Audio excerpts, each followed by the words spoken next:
BetOnline.ag is your number one source for all your basketball info, stats, news, and scores. Get the latest odds and lines, including the latest player reports for this year's pro basketball playoffs. BetOnline is always your sports information headquarters this season, as we have you covered for all your sports wagering needs. Basketball, MLB, NHL hockey, right to UFC and boxing. BetOnline is the fastest and easiest way to get your betting info, including live betting options and your favorite casino and card games you can play right from your home. Head to the website today or use your mobile device to get in on the action. Be sure to use our promo code BELIEVE, that's BLEAV, to receive your 50% welcome bonus on your first deposit. Bet online, where the game starts.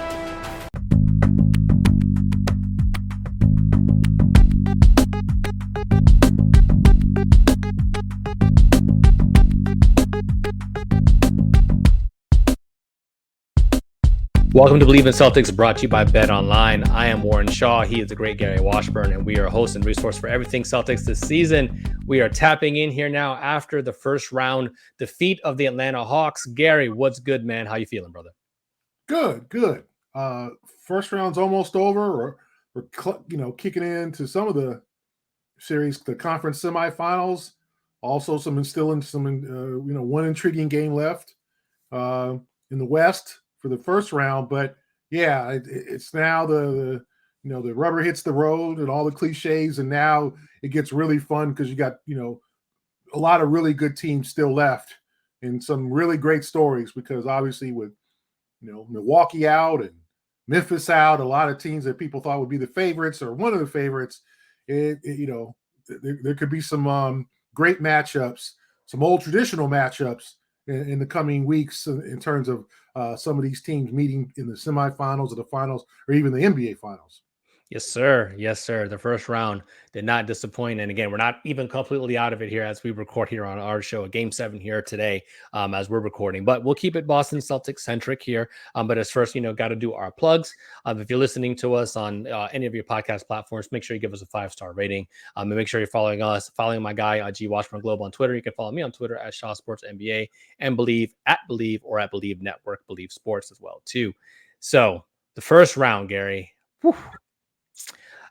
We were just talking a little bit offline, and even before, recorded shows, we said, listen, Boston did not want any of that Miami Heat demon. They did not want to see Jimmy Butler in any capacity. However, the Atlanta Hawks, while perceived to be a lesser opponent, was still a good test, for the Celtics team. And we saw some things where Boston let go of the rope here a little bit. I think I was more disappointed in any game in the series. I think it was, the game 5 without DeJounte Murray there, especially leading by 12, 13 points here in the final, under 6 minutes, and not being able to get that game closed. But your overall thoughts from the first round series, Boston and Atlanta? Yeah, Warren. I mean, I think that what we need, you can't underestimate any team in the playoffs. And I think that people looked at Atlanta because the Hawks don't have a bunch of superstars. I mean, they got Trae Young and they got DeJounte Murray, but your average common NBA fan probably couldn't name their starting 5 or maybe name 5 guys on the team.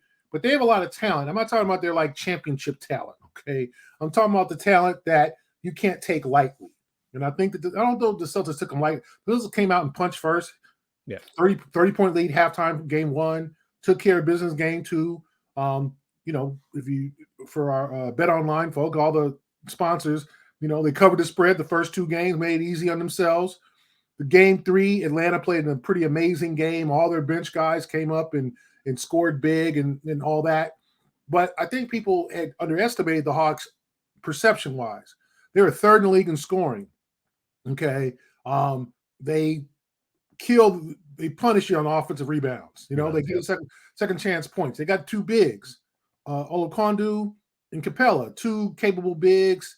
They got a knockdown 3-point shooter, Bogdanovic. Sadiq Bey has killed themselves over the years in his short career with the Pistons. So they have talent. So the Celtics had to take that seriously, and they did. And they slipped up in that game 5. Should it have been a 5-game series, a gentleman's sweep? Of course, it should have been. They should have closed that out, give himself a couple of days off. But, this was a challenge. And I think, honestly, Warren, it's probably good for them to get a challenge. Yeah. I mean, because now you know more about this team. I think they know a little bit more about themselves and the challenges, as opposed to, let's say, they played Brooklyn.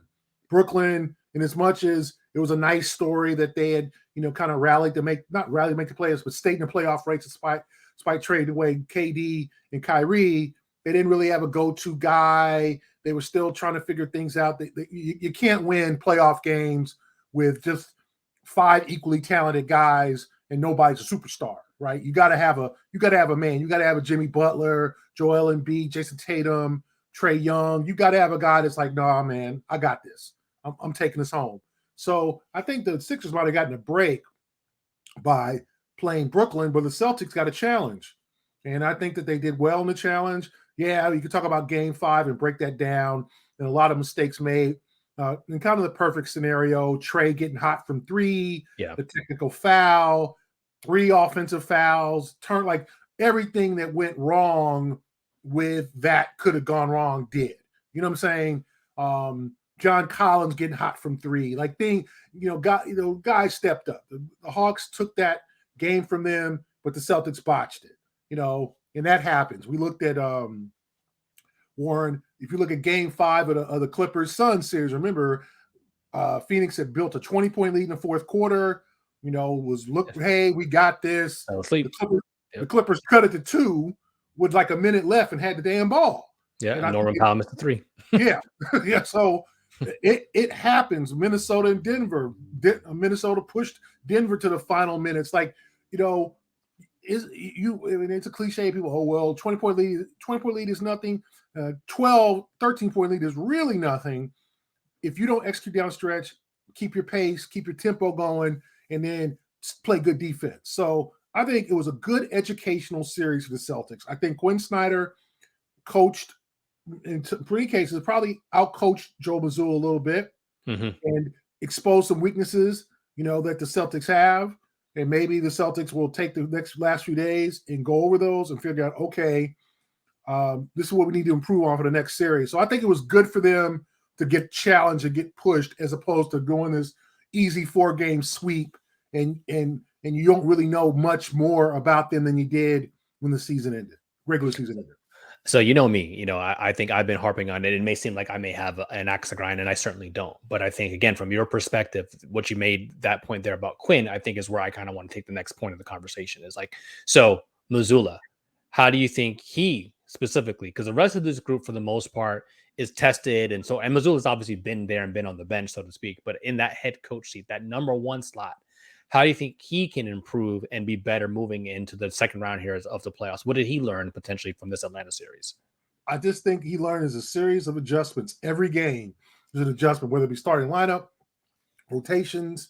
I think he learned from game 5. Like they were picked in the game 6, they played at a faster pace. In game 6, I mean, you watched it, Warren, like Atlanta not outplayed them, but Atlanta had the lead most of the second half. I mean, they were, it wasn't like 10 or 12. I think they went up by 7 at the most, and all of a sudden, and then the Celtics kind of rallied.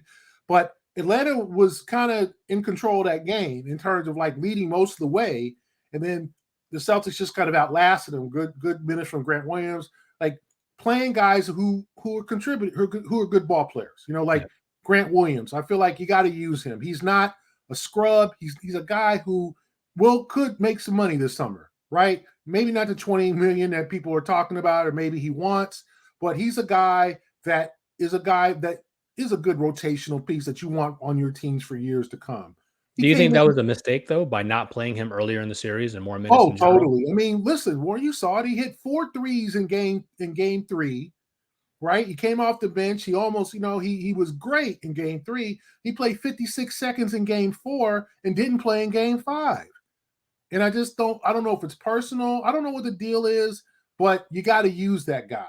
I'm not talking about playing him 40 minutes, but play him 21 minutes, 18 minutes. Have him make an impact defensively, get rebounds, hit a 3 when he's open, because he can hit the open 3. I think he's shown that in the last couple of years. So I think he's a guy. Use your assets and also push the pace. They handled the zone well, I thought, or the trap. In the last few minutes with Marcus Smart. Like, they made winning plays to win that game. You can't play 42 minutes and then not make another winning play and think you're going to win the game because you done made 42 minutes of winning plays. You got to make 48 minutes of winning plays. And I think Mazzulla learned 1 from rotations, 2 from some of the defensive coverages against Trae Young, and 3, like Atlanta was pointing out and targeting Al Horford, and that's pick and roll. And we saw it countless times, him and Trae, him and DeJounte Murray, and Al lost that battle for the most part. He had some times where he played good defense, but they're going to have to look out for that when it might be Tyrese Maxey in that situation where he's one-on-one, or James Harden when he's one-on-one with Al Horford. So I think Mazzulla might have lost the coaching battle to Quinn Snyder, but it's kind of expected. Snyder, 10 years in the league, coached a lot of tough playoff games with the Utah Jazz. But Mazzulla's got to be better. I mean, he's got to step up. Now he's going against some of the top-notch coaches, and he's going against Doc, and it doesn't get any easier from this. So I thought he had a fair series. I wouldn't say he was poor, but I'd say he was great. But I think he had a fair series. And I also like more, and I will say, the adjustments they made before the series began. Just punching them first, being ready, being prepared. They were prepared in both sides of the ball. But I think he was slow to adjust after game 3, and then they came back and kind of outscored them in game 4. Game 5, I think, was his worst, one of his worst games since he's been coached. The lack of timeouts, just not, the coverage on Trae, things like that. But I think he learned from that and bounced back in game 6. Again, I think all really, really poignant points. So the Atlanta Hawks lose to the Boston Celtics, 3-2, in a series, 4-2, in a series that was battle tested for Boston. And I think as Gary alludes to, allowed the Celtics maybe sharpen up some things. But we are starting to see, and I wanted to kind of touch on this point real quick before we move on here. What we saw last year in the finals was what Curry did, in the hunting of Al Horford. And now teams are kind of picking up on that. Well, let's do that. Can we get him to be in drop, or is he not going to be able to just have the lateral movement to stick with some of our, faster, more astute guards out there? That's something that Boston's going to have to be consistently aware of now as Al gets a little bit longer too. Still obviously a very valuable guy, but he's going to get hunted, especially with some of the more elite guards in the NBA as the playoffs progress. Before we get to our next segment here too, just again, I want to make sure that you stay plugged in here with, Believe in Celtics, brought to you by Bet Online. On this other side of this break, we'll be discussing the next series against the Philadelphia 76ers. The Philadelphia swept the Brooklyn Nets 4-0, but they do have some injury questions going into this. We'll discuss how much of that is coach speak, how much of that is real. Got a Shams report here over the course of the weekend that maybe Embiid is really not as close to being healthy as maybe some were hoping he'd be going to the second round. Stay tuned here for the Geno Time segment here as we preview the Boston Celtics and the Philadelphia 76ers here in the second round.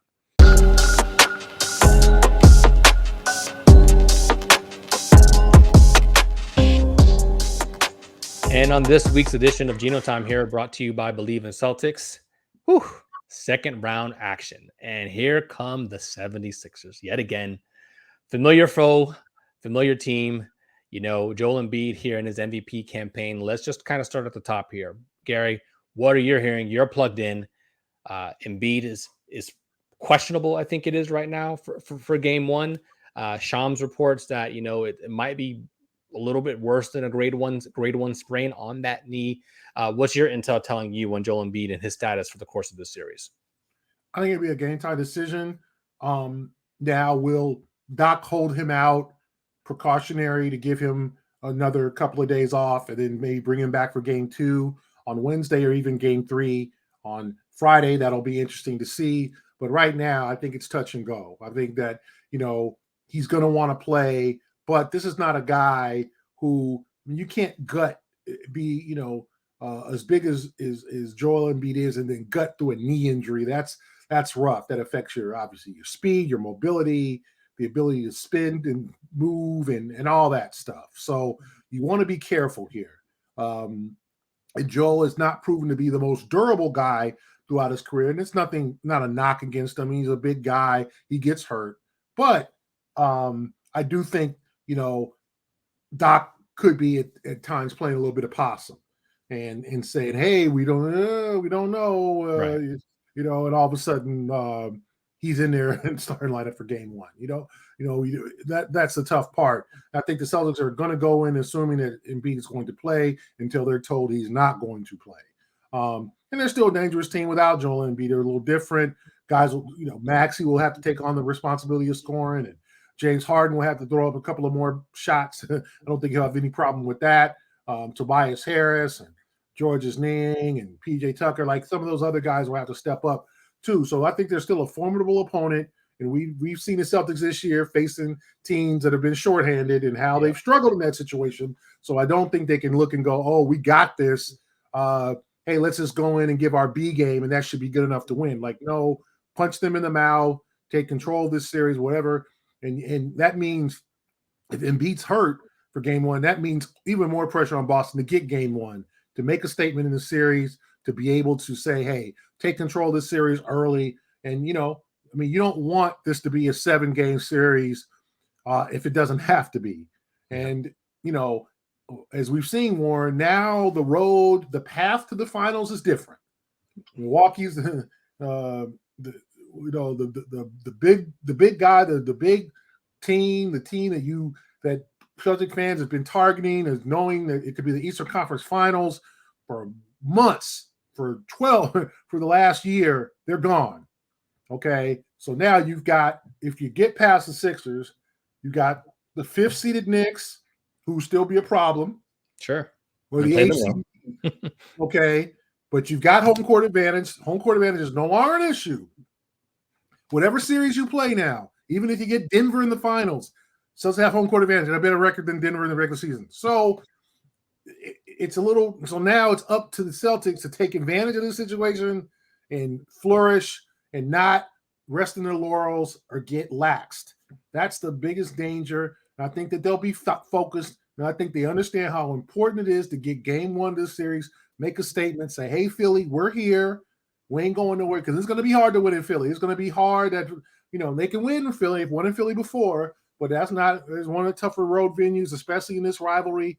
So I think the Celtics, with Joel Embiid situation, I think you ignore that. Now, if they announce he's out, then you can maybe make some adjustments strategically and, figure it out what you're going to do, how you're going to, defend differently. And obviously it would be a Paul Reed situation where he would start their backup center. How does that going to go? And how do you defend differently? So to me, I think that they just have to be more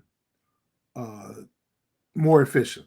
And they cannot take this lightly, regardless of what team Philly puts on the basketball floor. Like, make this an easier series if he's not there. Get ready for the conference finals. The road to the finals is set, and it's not as difficult. Giannis is not going to be at the end of this rainbow. It's no right. Giannis. Like, here you go. It couldn't have gone any better. You avoided Miami. And Miami takes out Milwaukee. I think, as I tweeted, I think the Celtics were hoping that Miami would get 2 games, take a little chunk out of take a little blood out of Milwaukee, make them work a little bit. No one had Miami in 5. Nobody. Not even Miami. Not even Miami. So here it is. It's for the taking. Are the Celtics going to react and take advantage?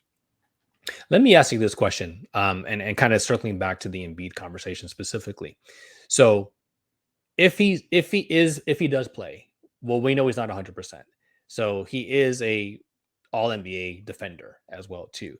But if he's not 100%, could Mazzulla try to employ similar tactics to that other teams were employing on Al Horford? Do you attack Embiid and pick and roll and try to make him defend some of your guards, whether that's Jaylen or even obviously Tatum's not a guard or the case to be? I don't think you want Marcus Smart trying to beat people off the dribble, so to speak, but maybe even Brogdon when he's out there. Is that something you would do? If Embiid is not 100%, do you try to go at somebody who's that ferocious defensively, but knowing that again they could be hobbled? Yeah, I think you got to make a move. You got to make them work on the defensive side. I think that's what they didn't do in that 52-point game last month, where earlier this month, where Embiid just had his feast. He feasted on the offensive side. He didn't work a lot on defensive side. and he had 52 and he carried them to victory. Now, you don't want that. You don't want to let Joel Embiid offensively have a bunch of open mid-range jumpers or single cover him. Hey, Joel, just shoot. Like, he has got a great touch from the basket. The man can damn near. He's offensively, he has no flaws. Like, I don't think he has any particular flaws. Like, he's a 32% 3-point shooter, whatever. That's not great, but most big men are not great 3-point shooters or whatever. He can knock down the occasional three. He's deadly from mid-range. He's got nifty moves to the rim, whatever. He uses his size to his advantage. So make him work defensively, make him move so he is working and he does fatigue and he does maybe have to give that knee a little bit of a break. You got to take advantage of the situation. Nobody's healthy. We all know that. Right. But you've got to sit there. You've got to treat Embiid like, I mean, he is their guy, right? I mean, if you look at the Sixers roster, Tyrese Maxey is a very, very good player, maybe an all-star caliber down the road. Tobias Harris is a guy who looks like, he gets off the bus and looks like he means business, but he's a guy who's just kind of a here and there. You can't really rely on him for 20, 25 points a game. He might have one breakout game. PJ Tucker's 37 years old, but he still plays really hard. And then, Harden is a guy who is on the back nine, as we know. As I looked at his numbers, 21 points a game. He averaged 36 points a game 5 years ago. So he's not only taking less shots, but he's not the scorer he once was. He's more of a scorer/distributor, a guy he's 38% from three. So you got to respect his three ball, but he can't take you off the dribble like he used to. He doesn't have that quick first step. He doesn't have that boom where you just that split second short. Then he's stopping and you run into him and he's drawing a foul and all that and getting to the free throw line 12 times a game. So James has to do it a little bit differently. So you got to react to that. You can't let James be Houston James, but you also have to defend him and make it hard on him to get past you, because I don't think he has that, like, let's say, offensive prowess. He just is not that elite scorer that he once was. Now, so let me stop you there, though, Gary, real quick, because I think, it brings up an interesting question, at least in my brain. Ordinarily, maybe Smart gets that assignment, right? But do you want Smart now to maybe cross match on a guy like Maxey, who has a little bit more balance and a little bit more wiggle? And do you put White on Harden and trust White to try to be able to do that? Or do you just need the physicality of Marcus? Because Harden is deceptively strong and deceptively physical. Oh yeah, he's a bull. So how do you think that matchup goes? Does Smart get Harden, or does Smart get? I don't think you put. I think Smart, as much as great defender, defensive player of the year, you don't want Smart taking this as a one-on-one, brawl for it all, do or die, death march matchup with Harden, where he takes it personally and there's pushing it like he did kind of Trae Young at times. Like, you don't want him getting personally like, I got to stop this dude, and then not making some great decisions defensively, like the steal that he went for with 15 seconds left. And he fouled Trae in game 5. Like, you don't want Marcus. You don't want that one-on-one, because Marcus will take that. And I think Celtics fans love him for that heart and soul kind of thing. You don't want him saying, I'm going to shut this dude down, and then all of a sudden he's getting 3 fouls. Or James is still a shifty, sly dude, getting in the foul trouble, a little pump fake. Marcus, fouls, and like I think you want to shift some looks. So White and Brogdon on Harden as well as Smart. And I think the same thing with Maxey. Maxey got that speed though. Max get to the cup. Yeah. Like he can go like that. So they're gonna have to hope, they're gonna have to do something about Maxey and defend him team-wise, because the Celtics don't have anybody fast enough to stop him, because there isn't many people who can stop him off the dribble and get in front of him like that, but you also have to just, defend him with the bigs, help out, come off your big, make sure is not getting easy, walking to the cup. But I think in terms of Marcus, I think you use him on both of those guys. I think you mix and match here. I think Yeah. Harden has seen it all. He's very familiar with Marcus Smart over the years, his Houston years. And I think Harden is so shifty and sly that he'll try to get in Marcus's head and do the whole, and depending on the officiating, Marcus could have 2 or 3 quick fouls. You don't, and Marcus is not, there's not the Marcus who plays always in control. You know what I'm saying? There's that guy who goes for that steal against Trae Young in the last 15 seconds, trying to do the hero ball thing, trying to make the great play where just solid defense would suffice. So I think you mix it up with coverages with Harden. So I want to obviously talk about Boston's side of the basketball, especially offensively. Well, final thing I want to discuss, for Boston defensively, Philadelphia was, at least to me, somewhat surprising in terms of being a pretty good 3-point shooting team, not necessarily volume wise, but definitely percentage wise. How susceptible do you think Boston is to the 3-point shooting of the 76ers going into the series? And is that a point of focus maybe you've seen the Celtics focusing or concerned about going into practice as game one approaches here relatively quickly? Something they have to definitely watch, because I think the thing is that some of the guys who usually did well, like Niang did not play well against the Celtics. Now he has his moments, or DeAnthony Melton, Yep. Shake Milton if he gets a role, Tobias Harris. These are guys that historically haven't played well against the Celtics, especially in the crunch time, in the playoffs. So I don't think you can just say, hey, shoot the 3. We'll give that up. I think you've got to respect that it could be their nights. And you don't want Philadelphia staying close with, you want to make Embiid work against doubles, or them to attack the rim and try to, take contested floaters, but you don't want to give open threes. The Celtics tried that. Remember the last matchup, they let PJ Tucker open 3 times. He hit 3 threes. Now, Tucker's a guy who can hit that shot, but he only attempts 2 threes a game. Mm-hmm. Okay. He is not a volume shooter. Like you said, the team is not a volume 3-point shooter, but they have good 3-point shooters. But they don't have a guy who could say, okay, he's going to hit 7 of these joints. Maybe Harden is the only guy. Maxey can shoot. Harris has his moments, Niang. So they got a lot of guys who can hit threes, but not necessarily in volume. So the Celtics have to be careful of that. But I think they're willing to give up the open 3 to some of those guys, as opposed to Embiid drawing fouls, getting the and ones, and getting easy dunks and layups.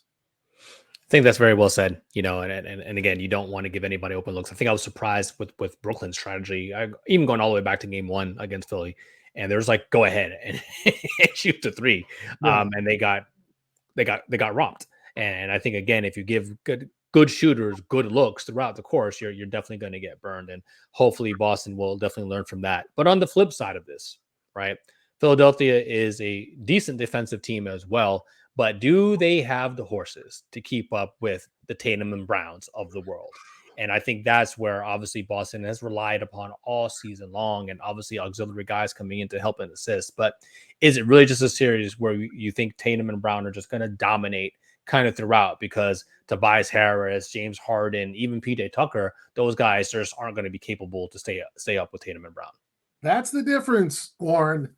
Atlanta, as I pointed out before, Atlanta had a bunch of horses. Yep. If you look at the Atlanta's roster, DeAndre Hunter, former lottery pick, okay, guy who's still very young. Sadiq Bey, I think in his 3rd season.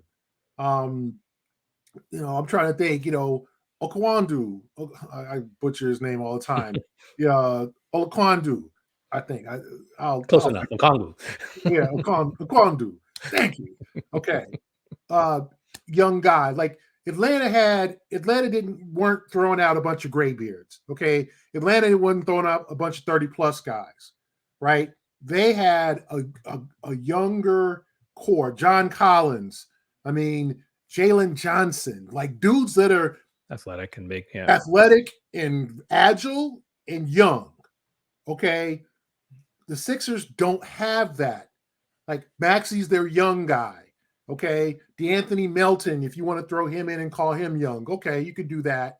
But like Harden, Embiid, Niang's 29 years old, Tucker's 37, Tobias Harris is 30. They don't have young guns. McDaniels is the only one now. That's a guy who could be a factor. I'm sure he'll see some defensive time against Tatum because Tatum respects him. They faced off this year in Charlotte. I think, and Tatum had a 50 ball in that game, but he said, "Hey man, McDaniels, good defender. He's on me tough. He defends me tough." So he might be a guy that Doc uses against Tatum, but they don't have anybody who's like, okay, that dude, like Hunter is a guy you're like, man, that dude D's up. Like he's not a great defender, and Tatum still got his, but he can put it on you. They had guys who were young and good defensive players, not necessarily stoppers, but good defensive players. For the Sixers, they don't really have a bunch of athletes like that. That's the difference. And I think people are, we're downplaying Atlanta. They know a lot about the Hawks, but if you look at their roster, they got that trade deadline deal to get Sadiq Bey. John Collins is a guy who's a freakish athlete. If you look at Jaylen Johnson is a guy that Quinn Snyder has played a lot since he took over. So if you look at the Hawks, they had a bunch of just like, damn, that dude's like 21, 22. Like they had a whole roster of just youngsters, right? The Sixers have some gray beards. Tucker's 37, probably one of the older players in the league, starting. So is Tucker? Can he defend? Now he can work hard and get around screens, and he can be physical. But does he have the quickness to or is he going to get in foul trouble? That's a thing. I think Tucker have to have a real impactful defensive series for the Sixers to compete and try to win this series. But I don't think they have the guns to defend. And remember, Maxey is not a great defender. Right. So teams are going to target him too.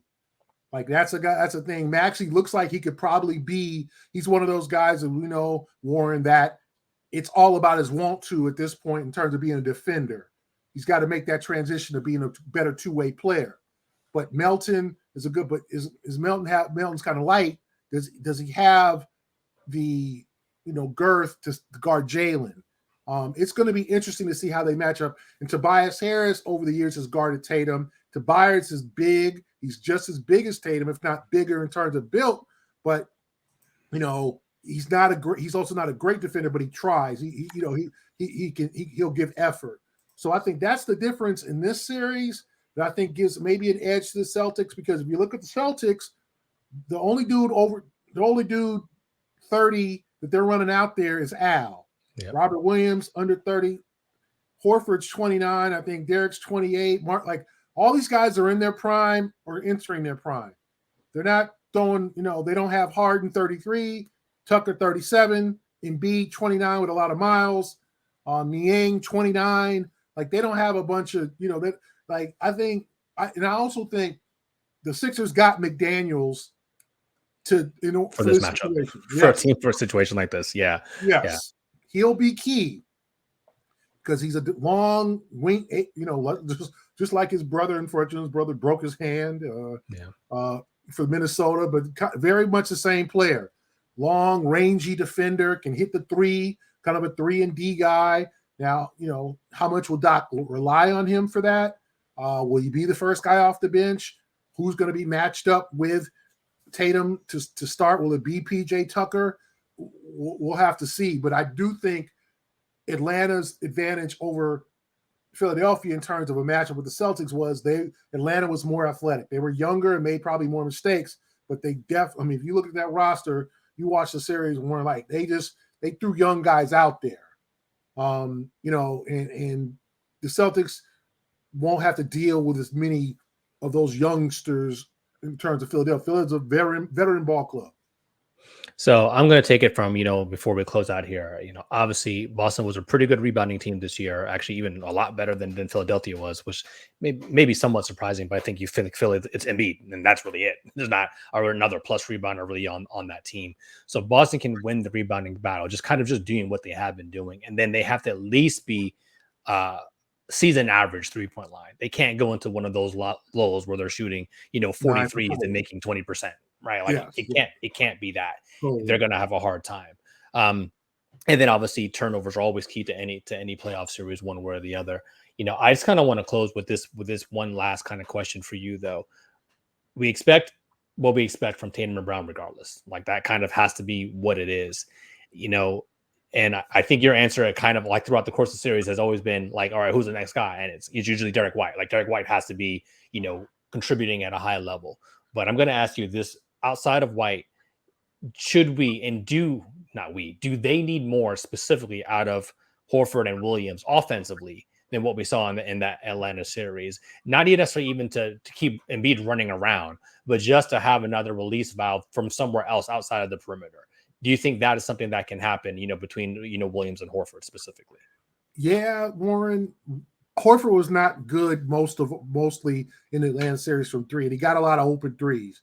He did not, I think, until those last couple of threes to cinch it in Game 6, I think he'd averaged 5 points a game throughout the first 5 games of the series. Like, he was not good from the field.